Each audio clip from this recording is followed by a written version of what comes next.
ఇక అసెంబ్లీ ఎన్నికల్లో బీఆర్ఎస్ ఓడించి చేసిన తప్పిదం మరోసారి చేయకుండా బీఆర్ఎస్ పార్టీని గెలిపించి పార్లమెంటుకు పంపించాలని ఖమ్మం ప్రజలకు ఎంపీ నామా నాగేశ్వరరావు విజ్ఞప్తి చేశారు.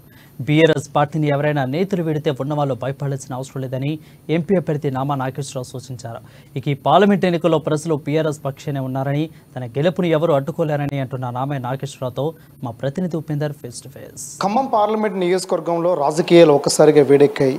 ఎండాకాలం వేడిని మించి జరుగుతున్నటువంటి ప్రచార కార్యక్రమాలకు సంబంధించి ఖమ్మం జిల్లాలో 3 పార్టీలు ప్రధానంగా బీఆర్ఎస్, కాంగ్రెస్, బీజేపీ 3 కూడా తీవ్రస్థాయిలో ప్రచారం నిర్వహిస్తూ ప్రజల వద్దకు వెళ్ళి కూడా ప్రచారం నిర్వహిస్తూ ఉన్నారు. ఈ నేపథ్యంలో ఇప్పటికే తెలంగాణ రాష్ట్రంలోనే అందరికీ సుపరిచితులుగా ఉండి తెలంగాణ రాష్ట్ర సమస్యలతో పాటు ఖమ్మం జిల్లా ప్రజల పట్ల అత్యంత విశ్వసనీయుడిగా సమస్యల మీద పార్లమెంట్లో గలమిప్పినటువంటి నేత బీఆర్ఎస్ ఎంపీ అభ్యర్థి నామా నాగేశ్వరరావు గారు మనతో పాటు ఉన్నారు. అసలు ఈ ప్రచారానికి సంబంధించినటువంటి అంశాలు ఎలా సాగుతూ ఉన్నాయి, ప్రజల స్పందన ఎలా ఉందనే విషయాలు తెలుసుకుందాం. సార్ చెప్పండి, గతంలో నుంచి కూడా ఖమ్మం జిల్లాకు సంబంధించి నామా నాగేశ్వరరావు అనే పేరు ప్రతి తెలుగు ప్రజానీకానికి తెలిసినటువంటి గొప్ప పేరు ఇది.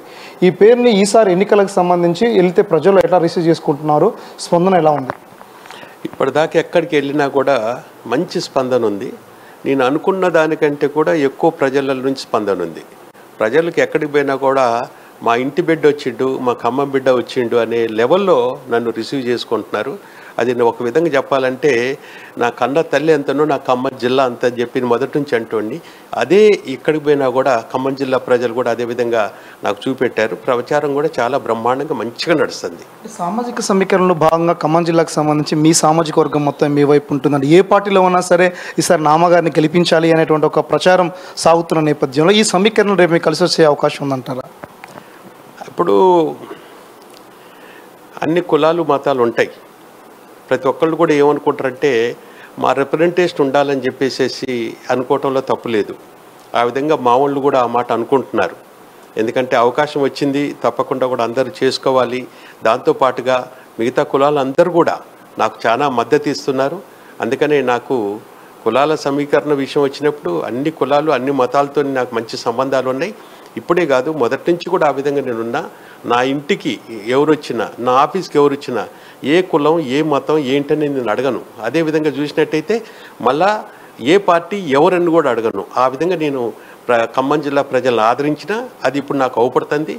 దాంట్లో భాగంగా మీరు అన్నిటికీ ఏంటంటే ప్రతి వాళ్ళకు కూడా మా రిప్రజెంటేషన్ ఉండాలని చెప్తారు కాబట్టి ఆ అవకాశం నాకు వచ్చింది. అందుకని తప్పకుండా కూడా ఆ విషయంలో కూడా నాకు అందరూ కూడా సహకరిస్తున్న గట్టి నమ్మకం నాకుంది. గతంలో మీరు పోటీ చేసినప్పుడు అధికార పార్టీ నుంచి పోటీ చేశారు, గతంలో ప్రతిపక్ష పార్టీ కూడా కొంత పోటీ చేశారు. ఈసారి 3 మంత్రుల యొక్క పవర్ని ఢీకొట్టగలిగేటువంటి శక్తిని మీరు పెంచుకోవాల్సిన అవసరం ఉంది. మొన్న కేసీఆర్ పర్యటనానంతరం కూడా ఒక కేంద్ర మంత్రి అవుతారనేటువంటి ఒక ప్రచారం జరుగుతున్న నేపథ్యంలో ఈ 3 మంత్రుల యొక్క ప్రచారాన్ని ఎలా తిప్పికొడుతున్నారు? కాంగ్రెస్ మీద ప్రజలేం భావిస్తూ ఉన్నారు, మీరేం చెప్తున్నారు ప్రజలకి? ఒకటే చెప్తున్నా, మీరు అన్నిటికీ ఏంటంటే ఇక్కడ 3 మంత్రులు ఉన్నారు, ఇవాళ ప్రభుత్వం వాళ్ళు ఉన్నది, ఇవన్నీ కూడా వాస్తవాలు. అయితే గత ఎన్నికల్లో కనుక చూసినట్లయితే అసెంబ్లీ ఎన్నికల్లో ఇదే ప్రభుత్వం ఇచ్చినటువంటి వాగ్దానాలు అన్నీ కూడా ఫెయిల్ అయిపోయినారు. మీకు ఒకటే చెప్తున్నా, ఊళ్ళలోకి పోతే వాళ్ళే నన్ను అడుగుతున్నారు ఏమనంటే ఈసారి కనుక మాకు కాంగ్రెస్ వాళ్ళు వచ్చి ఓటు అడిగితే మేము ఒకటే అడుగుతాం, మా ఊళ్ళో ఇన్ని పెండ్లిళ్ళు అయినాయి, ప్రతి పెండ్లికి కూడా తులం బంగారం ఇస్తానన్నారు, కళ్యాణ లక్ష్మి ఇస్తానన్నారు, అది రావట్లేదు ఇది రావట్లేదు, ముందు ఆ బంగారం తీసుకురండి, ప్రతి తులం ఎన్ని ఇంట్లో ఎన్ని ఊళ్ళో ఎన్ని పెళ్ళిళ్ళని అన్ని అడుగుతాం అని చెప్పి వాళ్ళు నాకు చెప్తుర్రు. అది కాకుండా మహిళలకు 2500 ఇస్తానని చెప్పారు. ఇప్పుడు కనుక 5 నెలలు అయిపోయింది.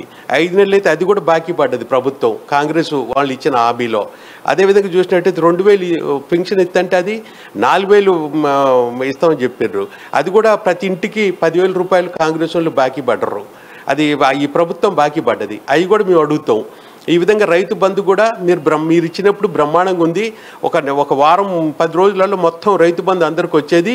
ఇప్పటికి 5 నెలల నుంచి రైతు బంధు రావట్లేదు. అది కూడా ఏంటంటే 10,000 నుంచి 15,000 ఇస్తానన్నారు. అది కూడా మాకు ప్రతి రైతుకు 5,000 రూపాయలు బాకీ ఉంది.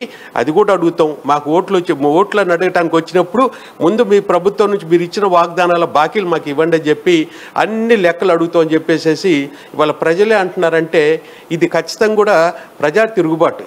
ప్రజలు తిరుగుబాటు పడతారు. ఎందుకంటే ఒకసారి మీరు మోసం చేయొచ్చు కానీ ప్రతిసారి మీరు మోసం చేయలేరు. అది మోసం అనే మాట ఎందుకు అంటున్నానంటే మీరు ప్రభుత్వం ఏర్పడిన వెంటనే ఇవన్నీ ఇస్తానని చెప్పేసి మీరు మేనిఫెస్టోలు చెప్పారు. 2 లక్షల రూపాయల రుణమాఫీ ఇస్తానని చెప్పారు. అందులో మీరు రాసిన దాంట్లో కూడా క్లియర్ కట్గా ప్రభుత్వం ఏర్పడిన వెంటనే ఇవన్నీ అమలు చేస్తున్నారు. ఈ అమలు చేయాలని ప్రజలు ఎప్పుడు పట్టుబడతారు? ప్రజలకు ఇంతకుముందు 10 సంవత్సరాలు మా పాలన చూసిండ్రు, 5 సంవత్సరాలు వీళ్ళ పాలన చూసిండ్రు. అది కంపారిజన్ చేసుకుంటున్నారు. మీరు ఇక్కడ కనుక ఖమ్మంలో కనుక చూస్తే కేసీఆర్ గారి ప్రభుత్వం రాకముందు ఇక్కడ ఏంటంటే తాగటానికి నీళ్ళు లేక, సాగుకు నీళ్ళు లేక ఒక పంట పండటమే పెద్ద గొప్ప ఉండేది. అటువంటి ఖమ్మం జిల్లాని బ్రహ్మాండంగా తాగటానికి ఎలాంటి ఇబ్బంది లేకుండా తాగునీరు, సాగునీరు బ్రహ్మాండంగా ఇచ్చిండ్రు. మొత్తానికి ఖమ్మం జిల్లాకు సంబంధించి గత అసెంబ్లీ ఎన్నికల్లో ఖమ్మం జిల్లా ప్రజలు చేసిన తప్పిదం తిరిగి మళ్ళీ చేయొద్దని, ఈసారి ఎట్టి పరిస్థితుల్లో బీఆర్ఎస్ అభ్యర్థిని గెలిపిస్తే పార్లమెంట్లో ఖమ్మం జిల్లా సమస్యలపై, తెలంగాణ రాష్ట్ర సమస్యలపై ప్రశ్నించేటువంటి గొంతుగా ముందుకు సాగుతానని చెప్పేసి కూడా మనతో పాటు బీఆర్ఎస్ ఎంపీ అభ్యర్థి నామా నాగేశ్వరరావు చెప్తా ఉన్నారు. ఖమ్మం జిల్లా ప్రజలు విజ్ఞులుగా, ఖమ్మం జిల్లా ప్రజలకు రాజకీయాలకు అతీతంగా ఒక మంచి వ్యక్తిని ఎన్నుకునేటువంటి స్వభావం, విజ్ఞత కలిగినటువంటి జిల్లా ప్రజల్ని మరోసారి బీఆర్ఎస్కి అవకాశం కల్పించి పార్లమెంట్కి పంపించాలని చెప్పేసి ప్రధానమైనటువంటి విజ్ఞప్తి ఖమ్మం జిల్లా వైపు నుంచి చేస్తా ఉన్న నేపథ్యం కనబడుతోంది. ఇది ఖమ్మంలో ఉన్నటువంటి ప్రధానమైనటువంటి సమస్య, ప్రధానమైనటువంటి విషయం. ఖమ్మం కెమెరా పర్సన్ హరిత ఉపేందర్, ANN న్యూస్ ఖమ్మం.